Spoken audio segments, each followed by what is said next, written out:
नमस्कार बंधुरा welcome back to मुडी फुडी।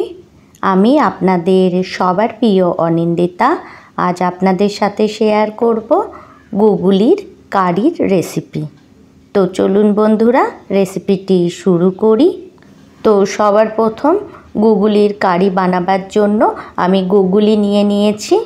এই দেখুন আমি বাজার থেকে গুগলিটিকে ছাড়িয়েই এনেছিলাম। তারপর এটাকে ভালো করে ওয়াশ করে এর লেজের অংশটা আমি বাদ দিয়ে দিয়েছি।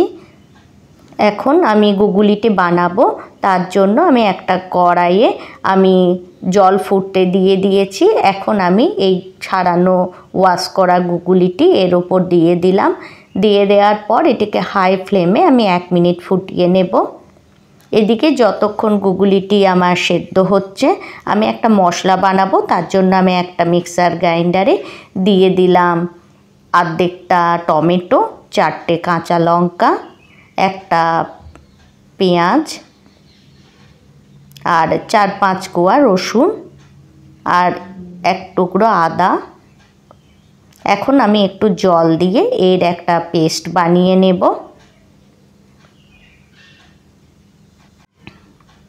এই দেখুন বন্ধুরা আমার পেস্টটি বানানো হয়ে গেছে।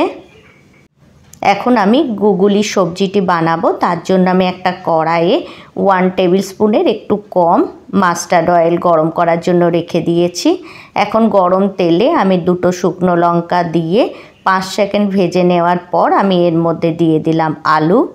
একটা বড় সাইজের আলুকে আমি এই রকম ছোট ছোট পিস করে কাট করে নিয়েছি, সেটা আমি এর মধ্যে দিয়ে দিলাম।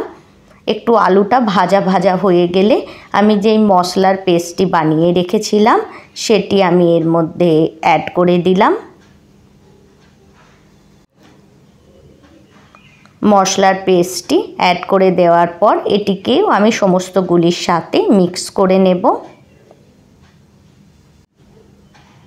এখন আমি এর মধ্যে অ্যাড করব 1 টিস্পুন ধনে গুঁড়ো, 1 টিস্পুন জিরে গুঁড়ো। সঙ্গে সঙ্গেই আমি এর মধ্যে অ্যাড করব 1 টিস্পুন হলুদ গুঁড়ো আর কালারের জন্য এর মধ্যে আমি এখন অ্যাড করব কাশ্মীরি রেড চিলি পাউডার। এখন আমি স্বাদ অনুযায়ী লবণ অ্যাড করব। লবণটি অ্যাড করার পর এগুলিকে আমি আবারও মিক্স করে নেব।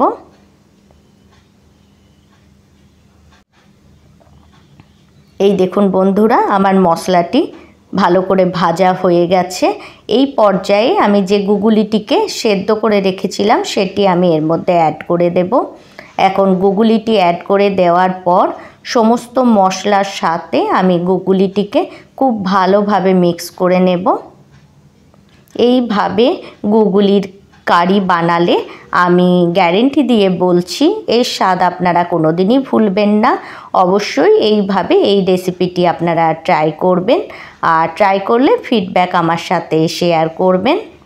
এই দেখুন বন্ধুরা আমার মশলাটি খুব ভালোভাবে কষানো হয়ে গেছে। এই পর্যায়ে আমি এর মধ্যে জল অ্যাড করলাম।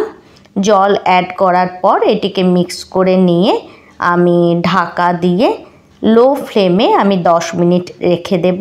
তারপর এটিকে আমি সার্ভ করব। তো বন্ধুরা ভালো থাকবেন, সুস্থ থাকবেন। আবার দেখা হবে অন্য কোনো রেসিপিতে। Thanks for watching.